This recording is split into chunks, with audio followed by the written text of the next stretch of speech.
Olá pessoal, começando mais uma aula de português. Na aula de hoje a gente vai identificar tema ou assunto do texto, tá certo? Aí eu vou lembrar umas dicas que eu dei para vocês na aula anterior. E a primeira dica é, o tema ou assunto não é o título, tá? Não se confunda. O título do texto ele não é o tema, não é o assunto do texto, né? Mas ele é um aliado. Como assim? Ele dará dicas ou pistas do que será falado no texto.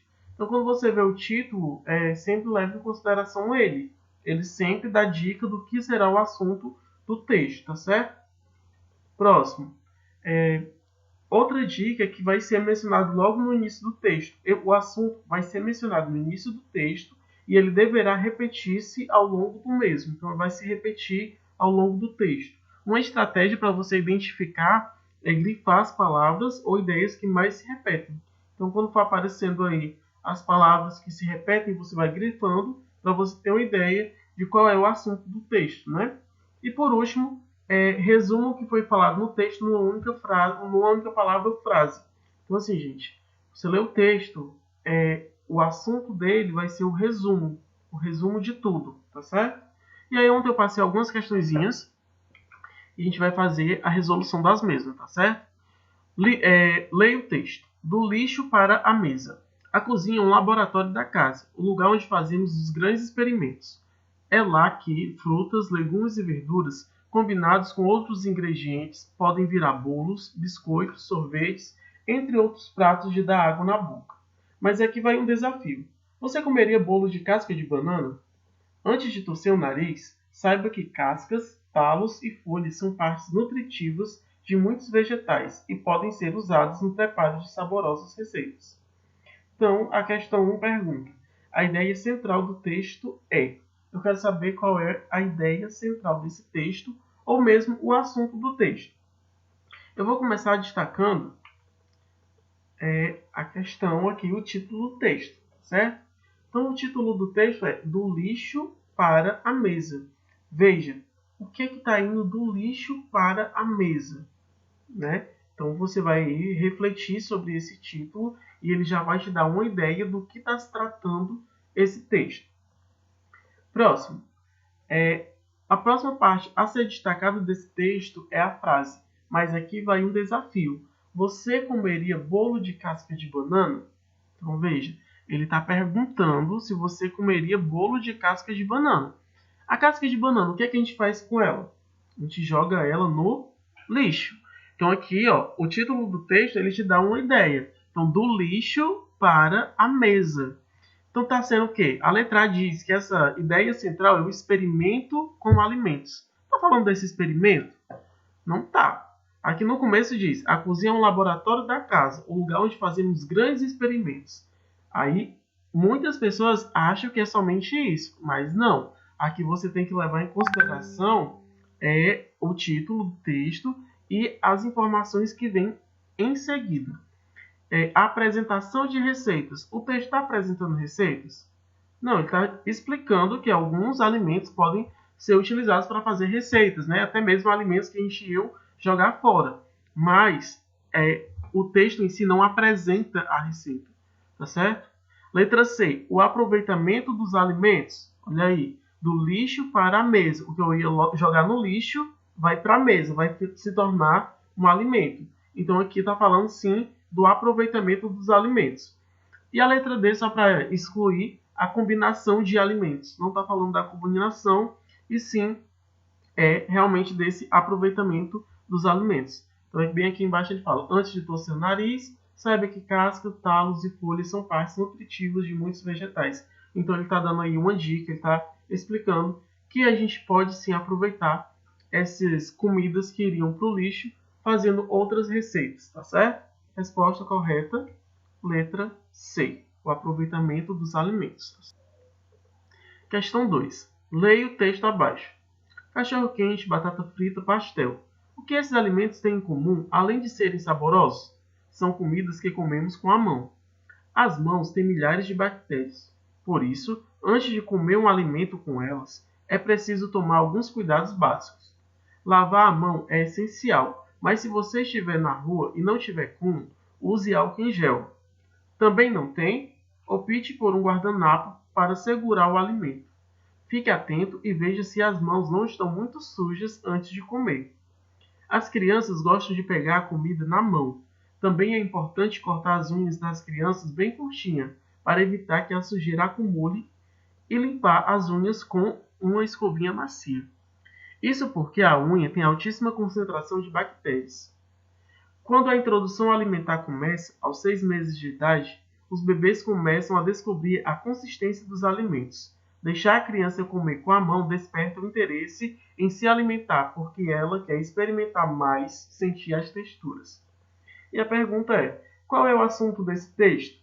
Então vou destacar as informações básicas. Veja que esse texto ele não tem um título. E aí eu vou usar as outras estratégias. Normalmente o quê? O assunto do texto aparece no primeiro parágrafo, logo no início, e ele se repete no decorrer do texto.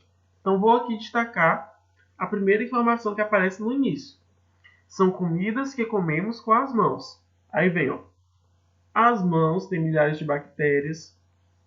Lavar a mão é essencial. Fique atento e veja se suas mãos não estão sujas. As crianças gostam de pegar comida na mão.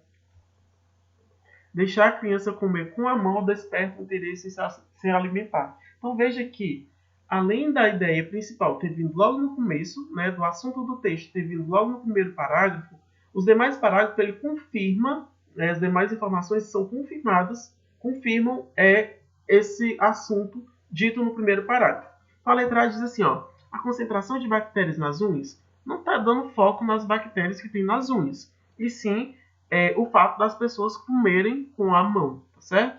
A importância de usar álcool em gel? Não. Quando ele falou do álcool em gel, ele deu a ideia, se você não tiver onde lavar a mão, você pode utilizar o álcool em gel. Mas ele não está, o álcool em gel aí não é o assunto principal desse texto. Letra C. Os alimentos que comemos com as mãos? Sim. Então vejam, logo no início do texto ele fala, são comidas que comemos com as mãos. Então ele deu aqui alguns alimentos que a gente come com as mãos. E ainda falou em relação que desde criança a gente gosta de comer com a mão, né? Que desperta o interesse em se alimentar e etc. A resposta seria a letra C. E a letra D diz, os bebês descobrem os alimentos. Não é isso também, tá? Ele só deu mais, ele falou essa informação simplesmente para confirmar a resposta, que é os alimentos que comemos com as mãos. Letra C. Terceira questão. A água. O consumo mundial de água triplicou em 1950, mas as reservas de água do nosso planeta não acompanharam o aumento do consumo, continuando assim nos mesmos níveis. O que chama a atenção também é que nas últimas décadas, o consumo médio de água tem se ampliado cerca de 50%.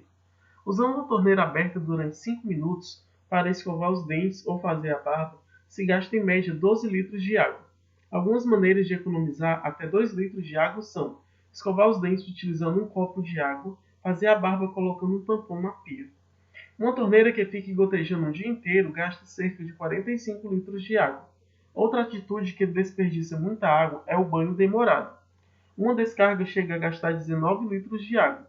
Por isso, recomenda-se que sempre que sejam trocadas as válvulas de descargas antigas por válvulas novas, que têm 2 opções de descarga. E para quem não pode trocar a descarga, deve-se evitar descargas desnecessárias e prolongadas. Devemos ter consciência de que a água é um bem essencial para a vida de todos, pois nós podemos passar até 28 dias sem comer, mas apenas 3 dias sem a água. Então a pergunta vai ser, o assunto principal desse texto é, a letra A diz, o fato de as pessoas terem diminuído o consumo de água nos últimos anos. Letra B, a necessidade de aumentar o consumo d'água. Letra C, a necessidade de economizar a água. Ou letra D, a quantidade de água gasta no dia a dia de uma casa. Então veja, logo no início do texto, né, o título do texto ele fala sobre a água. Então eu já sei que o assunto ele vai estar voltado para esse tema, a água. No primeiro parágrafo ele diz, o consumo mundial de água triplicou em 1950. Está falando aí do aumento já do consumo de água. O consumo médio de água tem se ampliado cerca de 50%. Então ainda continua falando desse aumento. Então vejam, ele continua falando, dando algumas informações. Uma torneira aberta durante 5 minutos. Para escovar os dentes ou fazer a barba, gasta em média 12 litros de água. Então, vou destacar de novo aqui. Litros de água, porque está dando uma informação importante. Lembra, se repete durante o texto, eu tenho que marcar. Então, veja. Algumas maneiras de economizar, aí vem, algumas maneiras de economizar até 2 litros de água são, olha aí, ele já dá algumas maneiras de economizar. Uma torneira que fica gotejando o dia todo gasta cerca de 45 litros de água. De novo a informação. Outra atitude que desperdiça muita água é o banho demorado. Uma descarga chega a gastar 19 litros de água. Para quem não pode trocar descarga, deve-se evitar descargas desnecessárias e prolongadas. Aí, por último, para finalizar o assunto do texto, ele diz, devemos ter consciência de que a água é um bem essencial para a vida de todos, pois nós podemos passar até 28 dias sem comer, mas apenas 3 dias sem água. Então, o assunto do texto vai ser, letra A, o fato das pessoas terem diminuído o consumo de água nos últimos anos. Conforme o texto, o consumo de água tem aumentado, tá certo? Então, assim, essa letra A já pode ser descartada. A letra B, a necessidade de aumentar o consumo de água. O texto está falando que a gente precisa diminuir, né? Porque senão esse bem vai acabar se esgotando. Logo no início do texto, ele diz que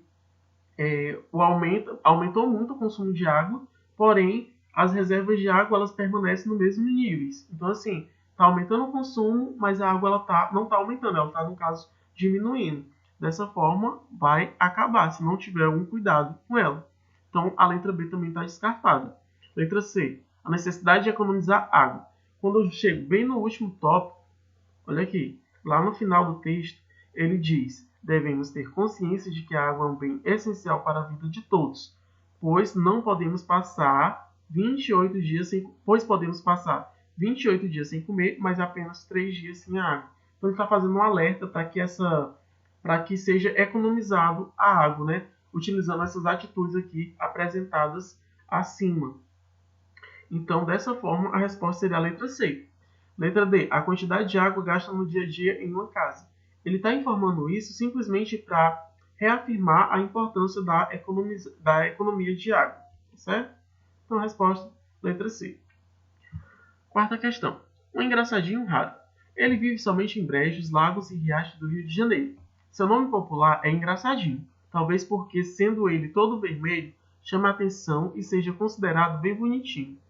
O Engraçadinho vive cerca de 4 anos e nada em cardumes com muitos indivíduos. Tem hábito de ficar entre as plantas de riachos de correnteza fraca. A espécie habita profundidades que não ultrapassam 50 centímetros. Sua alimentação inclui pequenos insetos, vermes, crustáceos e algumas plantas. Descobrir o sexo dos peixes não é uma tarefa das mais fáceis. Entre os engraçadinhos, porém, as chances de acerto são altas. É que as fêmeas são maiores do que os machos e têm a barriga mais inchada. Eles, por sua vez, são mais coloridos e apresentam uma borda preta nas nadadeiras. Então esse texto aqui está falando em relação aí ao engraçadinho raro. Qual é o assunto desse texto? Eu vou lá para o título. Um engraçadinho raro. Quem é esse engraçadinho, né? De quem é que está falando esse texto? No primeiro parágrafo, ele fala aí, ele vive nos brejos, lagos e riachos do Rio de Janeiro. Seu nome popular é Engraçadinho, talvez porque ele seja todo vermelho, chame a atenção e seja considerado bem bonitinho. Então ele está dando já características desse peixe, tá certo? Depois, o Engraçadinho vive cerca de 4 anos em cardumes com muitos indivíduos, tem o hábito de ficar entre as plantas dos riachos de correnteza fraca. A espécie habita profundidades que não ultrapassam 50 centímetros. Sua alimentação inclui pequenos insetos, vermes, crustáceos e algumas plantas. Continua aí dando características desse peixe. E aí, por último, ele fala ainda sobre descobrir o sexo desse tipo de peixe, porque eles são diferentes, o macho da fêmea. Então, ainda continua dando características. O assunto do texto vai ser os nomes populares dos peixes? Não, ele deu as características e por isso ele falou o nome do peixe, que é Engraçadinho. Os lugares onde os peixes habitam. O lugar onde ele habita também faz parte das características desse peixe. as diferentes cores dos peixes. Ele não está falando sobre essas diferentes cores, né? Ele falou só que a cor desse peixe chama muita atenção. Então a resposta certa seria as características de um peixe raro, né? Então está falando aí que esse peixe ele é raro. Última questão. Um salto no tempo. As informações levam muito tempo para chegar ao seu destino, mas hoje as enormes distâncias foram reduzidas e a comunicação à distância já pode ser realizada entre os povos do mundo em questão de segundos. Graças ao desenvolvimento dos meios de comunicação, basta retirar o fone do gancho e fazer a ligação ou sentar-se na frente de um computador e enviar sua mensagem por e-mail, isto é, um correio eletrônico que envia e recebe informações de qualquer parte do planeta. Então, qual é o assunto desse texto? Começa pelo título, Um Salto no Tempo. Por que ele escolheu esse título, Um Salto no Tempo? Né? Está falando sobre o quê? Sobre uma mudança que aconteceu aí no decorrer do tempo. E aí, que mudança foi essa? Lá no primeiro parágrafo, ele fala aí sobre a redução do tempo de uma informação circular, né? Sair do seu lugar até o destino de origem, que antigamente era muito difícil, mas hoje ficou mais simples, né? E aí vem o assunto do texto, graças ao desenvolvimento dos meios de comunicação. Então, quando ele fala graças ao desenvolvimento dos meios de comunicação, ele já dá a resposta, né? Então, que o assunto do texto vai ser o desenvolvimento, a evolução desses meios de comunicação. O assunto do texto, letra A, é a distância entre os povos do mundo? Não é, né? A gente viu aí que essa distância foi informada simplesmente para dizer que os meios de comunicação eles facilitaram muito a comunicação, mesmo de povos que estão em lugares diferentes. A evolução dos meios de comunicação? Resposta correta, né? Evolução dos meios de comunicação. Bem aqui, grifado de amarelo, está a resposta. Letra C. As informações de outras partes do mundo? Não. Essa informação aqui, ele só falou que ficou mais fácil de receber informações graças a esse meio de comunicação. E letra D. As mensagens enviadas por correio eletrônico, que aí fica desconexo, aí não é a realidade. Ele só falou mesmo para complementar a resposta. Então, a resposta correta é a letra B.